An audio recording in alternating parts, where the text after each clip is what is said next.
네, 유승민 작가 모셨습니다. 어서 오세요. 안녕하세요. 오늘 어떤 내용일까요? 네, 정서적 아동 학대로부터 해방시켜달라라는 글이 교사 커뮤니티에 호소문처럼 올라왔습니다. 네.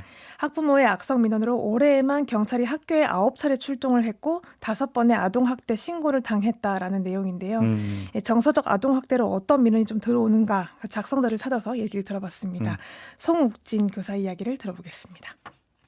제가 빨간색으로 칠판에 글씨를 썼다라고 하는 부분으로 이제 민원을 넣으시거든요. 네, 그 2학년 때 있었던 그 레드카드의 트라우마를 네, 송욱진 선생님이 일부러 애들을 괴롭히기 위해서 그렇게 한 것 아니냐. 뭐 학부모님 그렇게 생각하신다고 하면 저도 좀 조심해야 되는 상황이라 그렇게 딱 한 번 얘기 듣고 더 이상 그 뒤로는 빨간색 사용하지 않거든요. 네, 근데 그런 것들이 되게 많이 교육 활동을 위축시키고 있습니다.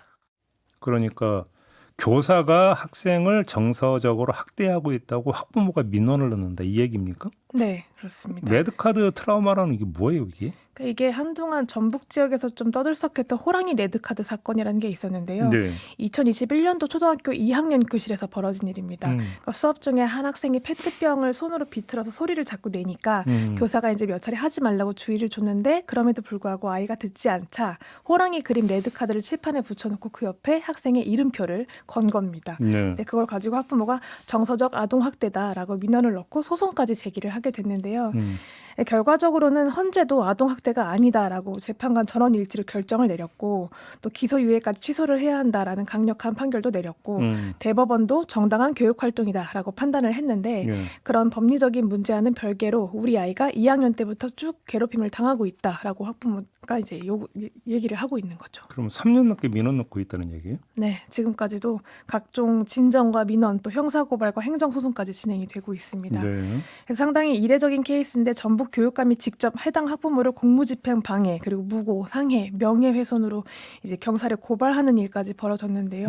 네, 그럼에도 이 작년만 해도 5학년 때 그 담임 교사가 6번 교체가 됐다고 합니다. 네. 6번이요? 네, 오. 그래서 올해 이제 6학년 담임을 아무도 맡지 않겠다라고 하니 이 송욱진 교사가 이제 자처를 하게 된 건데 네. 작년까지 교사단체 지부장이었기 때문에 해당 사안에 대해 잘 알고 있었고 요걸 좀 잘 해결을 해보겠다라고 자처를 한 건데요. 자청을 한 거군요. 네.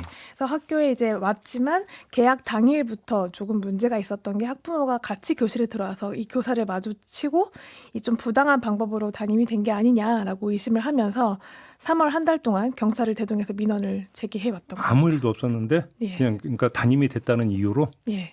이 그래요? 사안을 알고 네. 있는 사람이 자처를 했다라는 이유로 민원이 들어왔고 그날 이후로 이제 아이도 대부분 수업에 들어오지 않고 있는데요.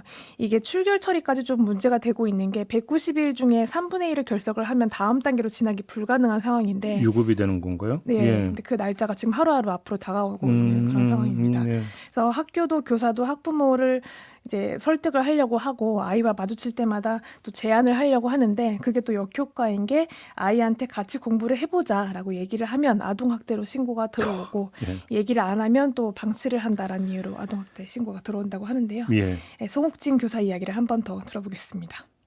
교사가 혹여 내가 신고를 당할 수 있으니까 평상시 학생들에게 했던 말과 행동을 다 녹음하진 않잖아요. 그런 신고가 들어오면 자신이 그렇게 하지 않았다라고 적극적으로 소명하는데 온 힘을 다 기울이거든요. 그래서 끝내 정당한 교육활동이라고 인정을 받았다고 하더라도 선생님들은 대부분 다 심신이 녹초가 되어서 보통 끝은 다 병가를 내요.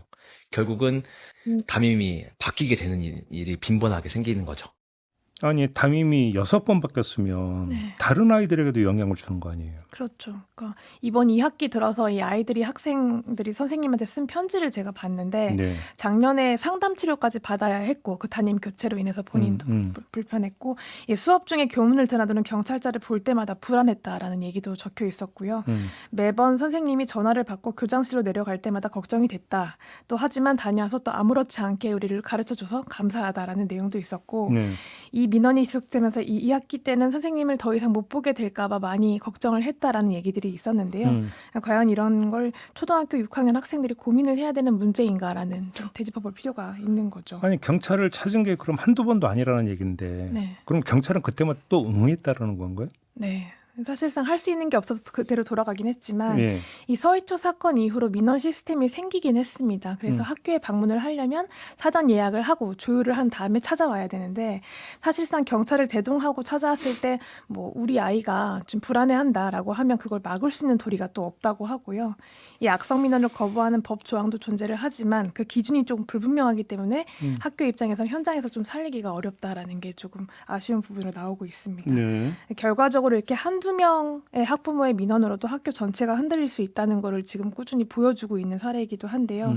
그 여파가 또 아이들한테 고스란히 가고 있다는 것도 문제라서 이 정서적 아동 학대로 이제 신고가 들어왔을 때 교사가 이걸 직접 소명을 하느라 힘을 쏟아붓는 지금의 구조는 좀 개선될 필요가 있다라는 게 교사들의 이야기였습니다. 아니 정서적 아동 학대 이전에 이 학부모의 정서부터 좀 체크를 해야 되는 거 아닌가요? 그럴 필요가 있죠. 왜 그런데요, 그러면 도대체? 그것까지는 제가 모르겠습니다. 근데 막을 수 있는 장치가 없다는 게 가장 큰 문제가 아닌가 싶습니다.